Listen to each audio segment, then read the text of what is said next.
Have you seen Turning Red? I haven't. But apparently this TikToker did, and he said 5 minutes into it, he turned it off. Why?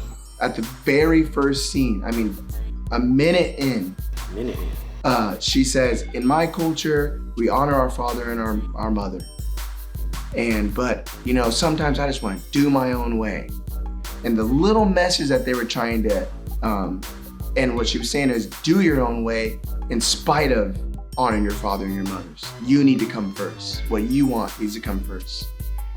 That's evil because the Old Testament tells us the first commandment with a promise. There's many commandments before this one, but the first one with a promise attached to it is where God says, honor your father and your mother and you shall live a long life. If that's a promise from God, that means the opposite is also true. Everything that he said biblically is pretty much correct. The Bible and the commandment is one of the first commandments that has a promise with it. All of that is correct. But one of the things that I've seen, even growing up in my household, or that I've seen with other Christian people, is using the word to manipulate something that doesn't necessarily apply to what the word was saying. One of the reasons why a lot of atheist, agnostic people are against the Bible is because it's always like, well, it's contradicting each other, or it says this, it says that.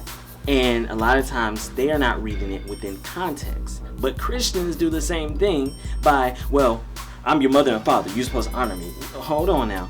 That does not mean whatever you say I should do. I should just simply do. If I don't want to eat squash, then I shouldn't have to eat squash.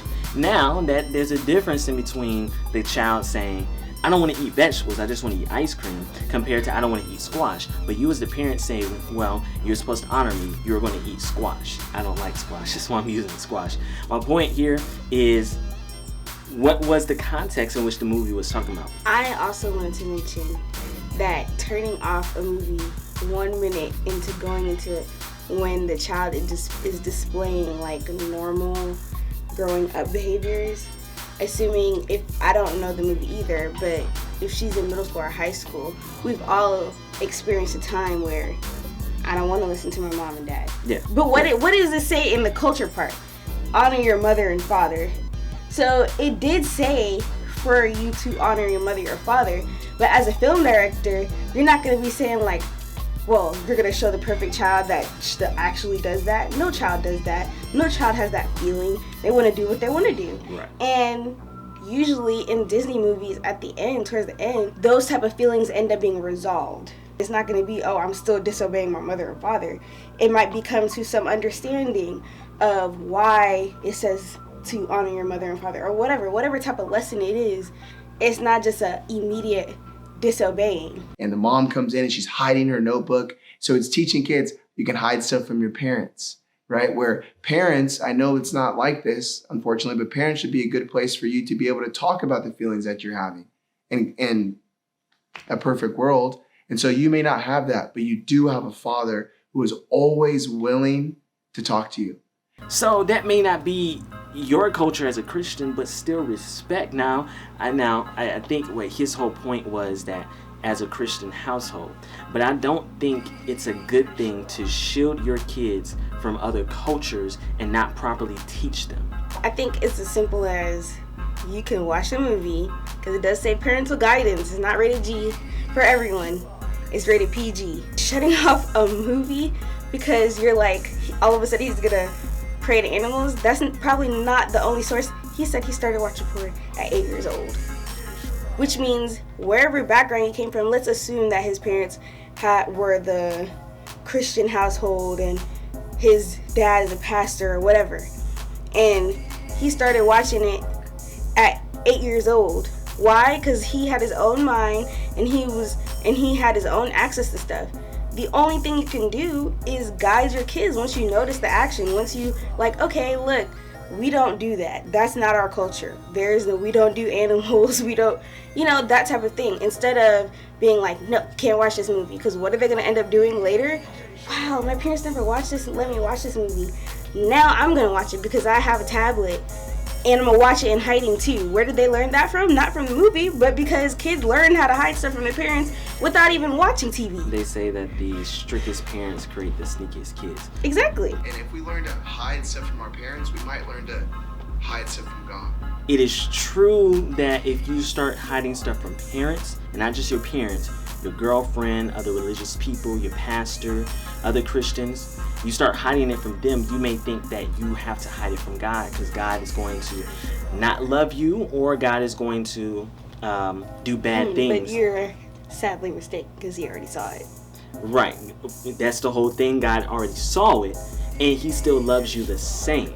And this is a bad notion, again, another conversation for another day, is that Christians tend to feed into this ideology that God will love you more, right? He loves you just because you're His child, but He will love you more if you give up your sin. As Christians, we have to teach our kids practicality of the word. If your kid does not understand why they have to do stuff, most likely they're going to rebel against it.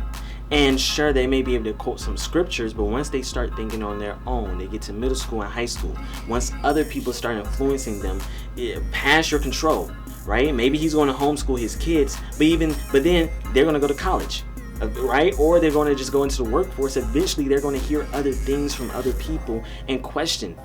That is the importance of building a strong foundation. But we think a strong foundation is just telling our kids or telling people, you shouldn't do this and you should do this. A strong foundation is understanding God's love for you despite all that. That's number one. That can stop a lot of depression and anxiety. Number two is to understand why God wants you to do this or don't do that.